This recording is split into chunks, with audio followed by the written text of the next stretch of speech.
guys, welcome my YouTube channel. Aku Melda Wartuljana dari Prodi Sistem Informasi di Politeknik Kalteks Riau.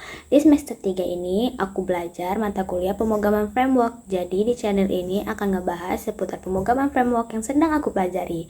Nah, di video kali ini aku akan ngebahas passing data ke controller, Laravel validation, dan pembuatan simple login.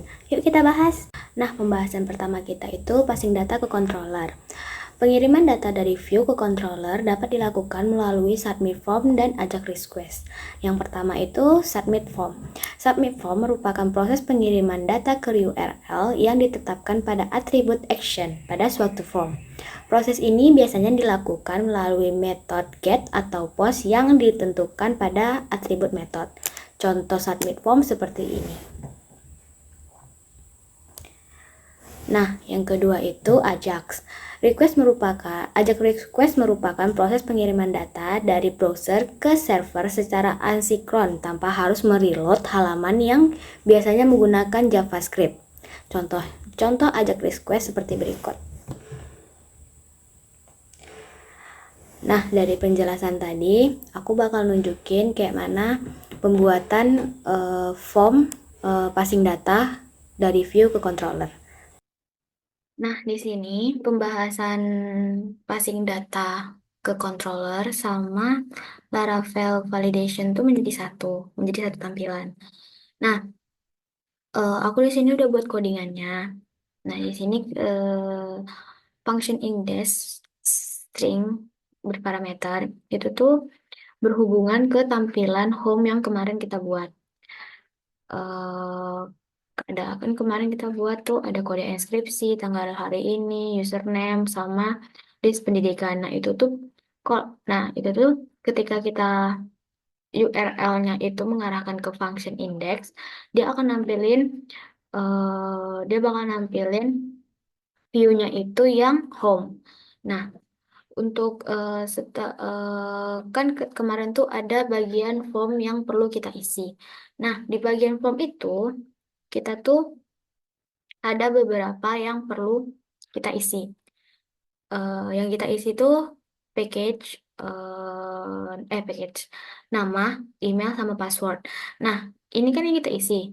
Nah, sebelum kita isi, dia tuh punya request dulu. Requestnya itu nama tuh maksimal 10.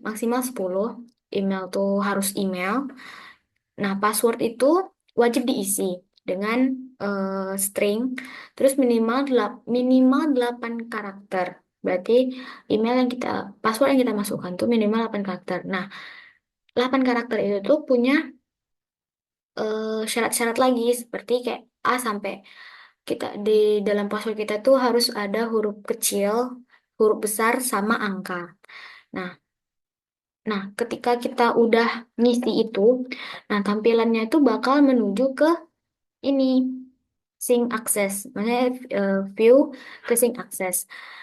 Nah, view sync access ini tuh baru kan, kemarin kita belum ada bahas. Nah, di view sync access itu tuh dia tampilan selanjutnya setelah home.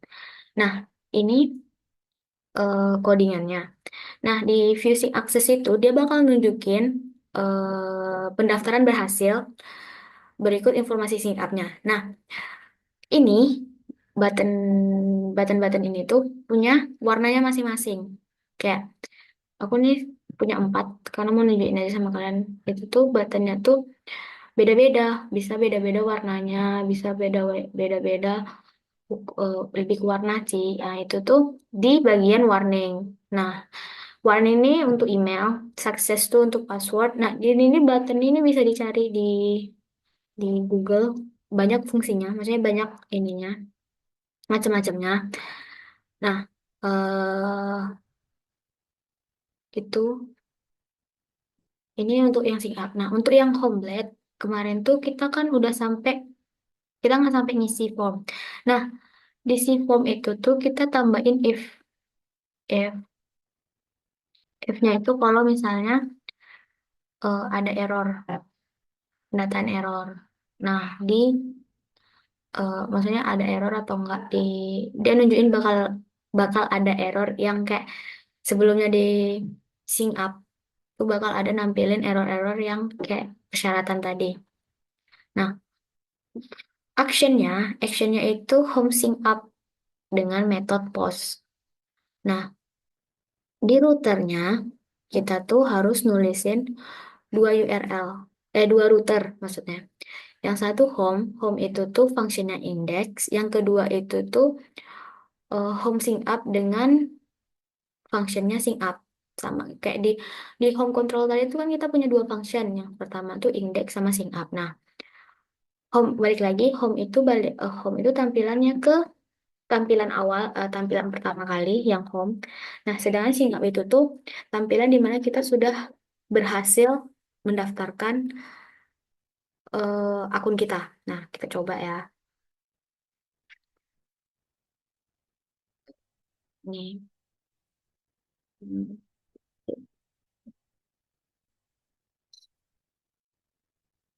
Terus kita slice home. Nah, ini kan tampilan kita kemarin. Kemarin kita nggak sampai ke masuk ke sync up form. Nah, di sync up form ini kalau misalnya nama kita berlebih dari, aku bakal nunjukin error-errornya ya. Semoga aja bisa. Ini kita buat asal-asal aja.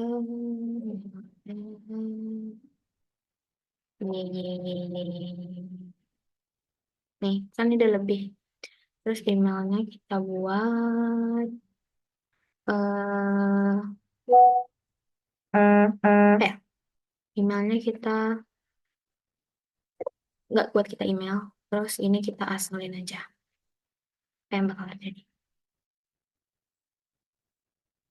Nah, dia bakal nggak nunjukin emailnya tuh harus ada email, harus ada tanda ini, tanda ini. Jadi coba kita buat ya.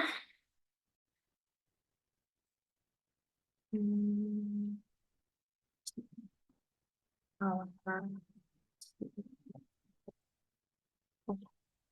Nah, dia bakal nunjukin kalau nama kita tuh hanya boleh 10 karakter. Terus passwordnya itu invalid karena kan tadi udah dibalik lagi password kita tuh punya syarat-syaratnya. Nah, mari kita coba yang eh, cara yang betul, maksudnya pengisian yang betul. Nih, nah ini terserah kalian aja ya. Yang penting ada angka, huruf besar sama huruf kecil. Satu. Nah, ini tadi yang aku bahas button-button yang bakal muncul eh, dengan warna yang berbeda, dengan kode yang berbeda. Nah, ini adalah button-button tadi. Kayak ini, ya. Kalian bisa lihat di Google ini tuh ada beda-beda ininya, beda-beda tampilan button-buttonnya. Gitu.